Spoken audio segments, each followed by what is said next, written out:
Queue న్యూస్లో పనిచేయటకు senior video editors కావాలను సంప్రదించవలసిన నెంబర్లు 8688960884. కాక కథ కంచికి కాళేశ్వరం పాపం పండినట్టే. కాక కథ కంచికి అందరు పోయి ఫామ్ హౌస్ లో ఉండాలి. కేసీఆర్ కు నోటీసులు ఇచ్చిన కోర్టు అల్లుడు హరీష్ సహా 8 మందికి మేడిగడ్డ బ్యారేజ్ వ్యవహారంలోనే సెప్టెంబర్ 5న హాజరు కావాల్సిందే. ఇంకా తవ్వితే మరిన్ని నిజాలు మెడకు బిగిస్తున్న వచ్చు. మిగిలిన బ్యారేజ్ల వ్యవహారం బట్టబయలయ్యే అవకాశం. ఊచలు లెక్క పెట్టే ముహూర్తం ఎప్పుడు? ఊచలు లెక్క పెట్టరా అని చూడాలి. మరి లెక్క పెట్టకపోతే లెక్క పెట్టియాలి.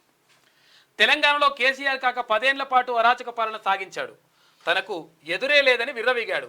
కేసీఆర్, కేటీఆర్, హరీష్, కవితక్క, ఇక సంతోష్ ఇలా చెప్పుకుంటూ పోతే ఒక్కొక్కరిది ఒక్కో దొంగ గాదా. ఇది బాగుంది కదా. 10 ఏళ్ల పాటు అందిన కాడికి దంచుకొని రాష్ట్రాన్ని లూటీ చేసిండ్రు. ప్రధానంగా కాళేశ్వరం ప్రాజెక్టు మాటన ఏకంగా 1,00,000 కోట్ల రూపాయలను బూడిదలో పోసిన పన్నీర్ చందంగా మార్చారు. అయితే కానీ కేసీఆర్ చేసిన కాళేశ్వరం పాపం పండింది.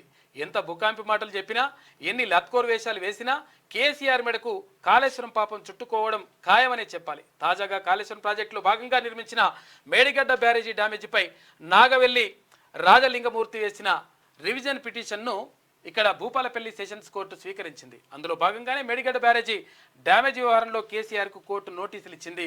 భూపాలపల్లి ప్రిన్సిపల్ సెషన్స్ కోర్టు ఈ నోటీసులు జారీ చేసింది. కాక మరి పరిస్థితి ఏందనేది చూడాలి. క్యూ న్యూస్లో పనిచేయటకు సీనియర్ వీడియో ఎడిటర్స్ కావాలను సంప్రదించవలసిన నెంబర్లు 8688960884.